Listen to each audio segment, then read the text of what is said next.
Hello ladies and gentlemen, my name is Dietrich and today I am sitting in an Alfa Romeo Tonale and I am going to teach you how to use the advanced adaptive cruise control in an Alfa Romeo.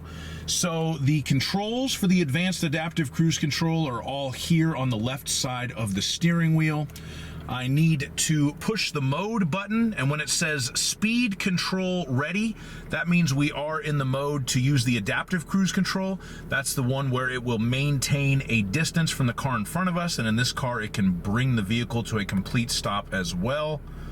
If I push it again, we have adaptive cruise control off, then you're just in regular cruise control, or you can use it as a speed limiter so that you don't exceed a certain speed. We're not doing any of that. We want to push it again so it says speed control ready so that we can use the adaptive cruise control. Once we are out on the road and we have the vehicle up to speed, we will either bump up or bump down on that toggle switch to set the speed. This button will adjust the distance between us and the car in front of us. And then the plus and the minus, of course, is to increase or decrease the set speed. It's a 2-position switch, so if you just bump it halfway, it changes it by 1 mile per hour. And if you do the second click, it will change it by 5 miles per hour. Cancel is cancel. That stops the cruise control from working. You can affect the exact same thing by pushing the brake pedal to cancel the cruise control. Resume resumes cruising, but the only time that button works in this car, if you're driving along on the highway and let's say somebody cuts you off, something happens, you tap the brake real quick, which cancels the cruise control out, but then you're still moving and you want to resume cruising, you hit resume. In most cars, that also gets you moving from a dead stop when the vehicle brings itself to a stop, but in this Alfa Romeo, it doesn't. You tap the gas pedal real quick to get it moving. Once it's brought itself to a complete stop, the resume button will not do that. So I'm going to take this thing out on the road and demonstrate it for you. And just to keep in mind, this is not supposed to be self-driving. You still need to watch the road. You need to keep your hands on the wheel and be ready to intervene at any time if it looks like an accident might occur. But with all that being said, let's take it out and demonstrate it for you. Okay, we are out on the road. Our speed control is ready. On this Alfa Romeo Tonale, I can push a little button here and change what I'm looking at. So I am going to change that to the driver assist modes. And I am going to push up to set my speed. And you can see now it's sensing the car in front of me.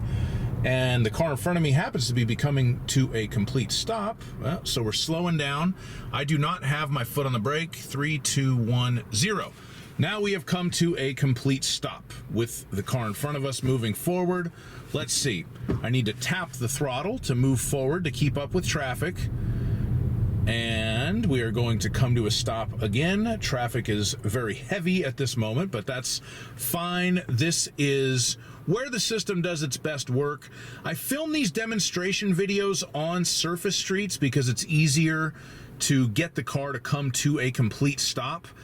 But normally when I'm using it in my personal life and one of my personal vehicles or driving around, I will only use it on the highways. But you can use it either way. You just make sure always, regardless of highway, surface streets, whatever, you need to pay attention. One thing to note about the system, so we have a red light up ahead. The vehicle in front of me came to a stop. That was why we stopped. This system does not read traffic lights. So if the light would have been red but nobody was in front of me, I would have just gone through the light. Now we start moving again. I tap the gas pedal and we are moving. The speed limit here is 40 and I bumped the plus thing up to set my speed to 40. And I do not have my foot on the gas or the brake right now. The car is accelerating on its own. It will accelerate up to a maximum of 40 miles per hour. And as this vehicle in front of me comes to a complete stop, we come to a complete stop as well. A couple of safety-related items to remember when you are using this system. Always be mindful of what type of vehicle you are following. I am currently behind a Honda Pilot. It is a standard mid-sized SUV, and it will have no problem tracking a vehicle like that. But let's say you're behind, the example I always use is a flatbed delivery truck with nothing on the bed of the truck. Are you actually locked on to the bed of the truck, the back of the truck, I should say, or are you locked onto the back of the cab? So be mindful of that. Make sure you're not following the vehicle in front of you too closely. Again, to adjust the following distance, it's this button right here. So I have it set at the closest, or I had it set, I should say, at the closest following distance. As I push it, I cycle through farthest, closer, closer, closest. I've found that I've used a lot of adaptive cruise control systems. The Alfa Romeo system seems to keep a relatively long distance, even at the shortest following distance between it and the car in front of it. I typically, in heavy traffic situations on the freeway or the surface streets, I do recommend using the shortest following distance on whatever car that you have. If it is more of an open road situation where there is not very much traffic and not very many people to cut you off, then go ahead and use one of the longer following distances. Another thing to keep in mind on adaptive cruise control systems, the following distance is variable. So if you set it to the shortest distance, it's not like it's always going to be 100 feet. It's going to be based on the speed that the vehicle is traveling. Now, traffic is moving again, so I tap the gas pedal and we creep forward. And we'll see how far we get. Something else to keep in mind is that the vehicle, primarily the system looks forward. It has peripheral vision, but it's not the best. So like if this van were to just cut in front of me right now, I would tap the brake, take control of the system momentarily, make sure that I didn't rear end him, and then once I was a safe distance behind him or whatever, at that point you would press the resume button to resume the adaptive cruise control function. Remember, you always keep your hand on the wheel, you always keep your eye on the road, and it is your responsibility to be ready to intervene if traffic conditions change very rapidly. I'm going to tap the gas and we will creep just a little bit forward and then come to a stop. See, this is the shortest following distance. It even comes to a stop a little bit further than most of the other cars I've driven. I have driven a lot of cars with adaptive cruise control, and now I'm going to tap the gas again to get it moving again. Another piece of advice that I give to people is following motorcycles. I don't love doing it when I'm using adaptive cruise control. Some owner's manuals, and quite frankly, I haven't checked it for this Alfa Romeo, but some owner's manuals say not to follow a motorcycle while you are using the adaptive cruise control. One of my personal vehicles is actually a 2023 Acura Integra, and it shows a little graphic on the screen of the type of vehicle it's following, and it actually recognizes when it's following a motorcycle. But if you can avoid it because it's a smaller target, the car's system might not lock onto the motorcycle properly. And God forbid, if you hit somebody, if you hit somebody in a car, that's a bad thing, but hopefully nobody will get hurt. But if you hit somebody on a bike, that's trouble. You don't want to do that. So we are moving again, and this is kind of where these systems do their best work, because being in heavy stop-and-go traffic can be extremely stressful, especially if you're in it for a long time. And the adaptive cruise, its ability to bring itself to a complete stop, as it is almost about to do right now, is cool.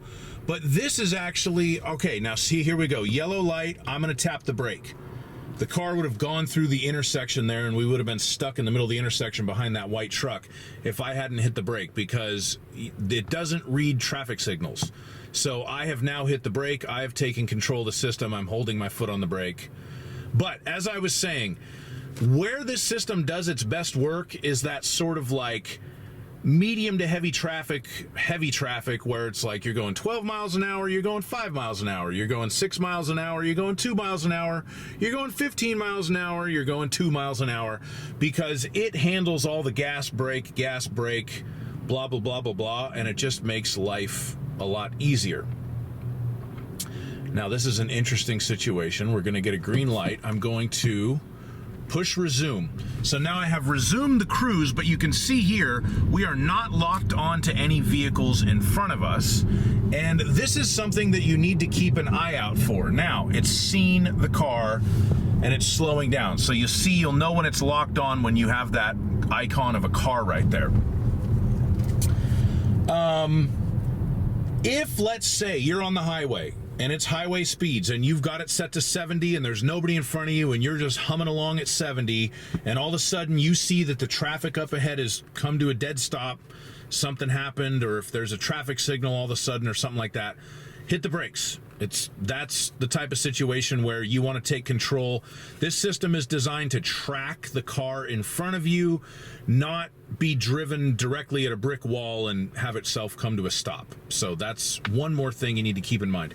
There are a lot of caveats to this system, and you need to be careful and ready to do your job as a driver at any time that conditions require. Also, if it's inclement weather, very heavy rain, the system should still work. Tap the gas to get us moving again. It'll tell you if it can't see, if it doesn't trust its data. In very heavy rain, I've used adaptive cruise control in quite a few different cars. The only thing I do is I do always set a longer following distance in very heavy rain and really make sure you're paying attention. If it's icy or snowy, I don't recommend using it at all, because you need to be in as much control of the vehicle as you can be in those type of situations. So very heavy rain or rain, it's fine. Just set a longer following distance and make sure you're paying attention. Snow or ice, I don't recommend using it at all. And the car will know, like, if the rain's just too heavy, or like if it's really heavy fog and it feels like it can't see, it can't get a good bead on the car in front of it, it won't even let you activate the system. They're smart like that. But anyway, that's pretty much all I have to say about using adaptive cruise control on an Alfa Romeo. If you have any questions, please put them in the comments section. I will do my best to answer them. And please like my video and subscribe to my channel. And please have a great day. Bye-bye.